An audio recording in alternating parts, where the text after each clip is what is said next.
Lorsque je me retrouve dans cette position, les difficultés que j'ai eues lorsqu'il a fallu que j'apprenne tout ce système, c'était tout d'abord, excuse-moi, de faire le bon lockdown. Ici, je ne vais pas placer mon pied au niveau de sa cheville, mais je vais faire en sorte de venir capturer son petit orteil avec mon petit orteil. Et là, je cherche à ramener mon autre pied, ma cheville à mon autre cheville, pour tendre au maximum. Les mains, ici, dans un premier temps, je vais vraiment le tirer vers moi et là, je vais remonter les coudes pour le lever. Mais comme je tire en même temps les jambes, ça implique une douleur assez importante sur le mollet. Ensuite, je peux venir mettre les mains au niveau des côtes flottantes pour pouvoir le lever. Le problème que vous allez rencontrer dans le whip-up, qui est selon moi la partie la plus dure, avec un adversaire qui défend, c'est que si votre adversaire est habitué à subir cette technique, ce qui va se passer, c'est qu'il risque de bloquer avec les bras pour empêcher le fait que vous vous leviez. Là. Quand c'est comme ceci, ce que vous devez faire, c'est, même s'il bloque, venir récupérer et pousser avec la cuisse. Et là, venez, vous le poussez en fait. Et il se mettra sur le côté. Si votre adversaire garde son bras ici, vous n'avez pas à vous embêter à essayer de le renverser. Vous passez directement derrière lui.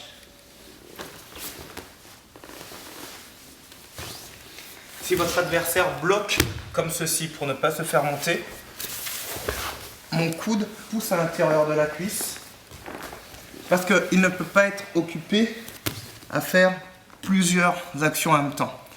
Mais bien sûr, ça va dépendre du fait que là, sa position, lorsqu'il a les bras tendus et qu'il vous bloque, rapproche un peu les bras, voilà, là il est fort.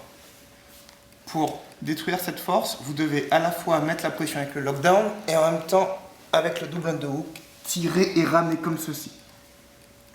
Et quand vous êtes là, vous avez vu, j'ai relevé pour bien mettre la pression.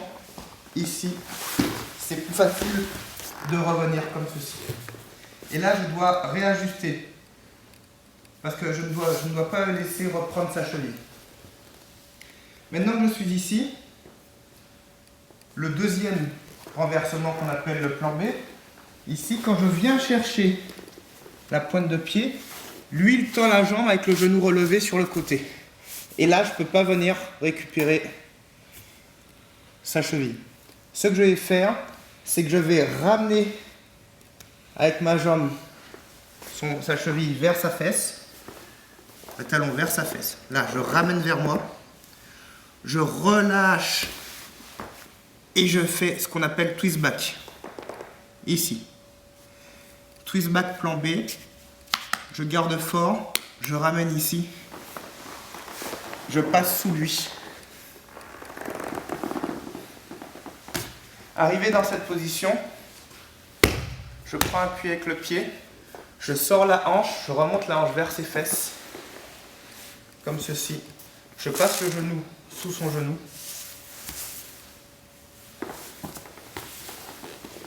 Comme si j'allais faire un leg drag pas de position, puis je passe sur le côté. Ici, mon adversaire a toujours mon bras, et là, ce que je fais, c'est que je le garde comme ceci, et je ramène. Là, ce qu'il me faut faire, en fait, c'est passer par en dessous et venir me placer en twist side position. Twist side control. Ma fesse est sur son bras, mes mains sont à ses hanches, mon coude est au niveau de son aisselle. Je suis comme ceci et je repose en partie sur sa tête, ce qui fait qu'il ne peut pas me repousser et que sa tête est complètement contrôlée. Je ne suis pas ici, parce que là il est fort. Je suis ici et je repousse. Je lui écrase la tête.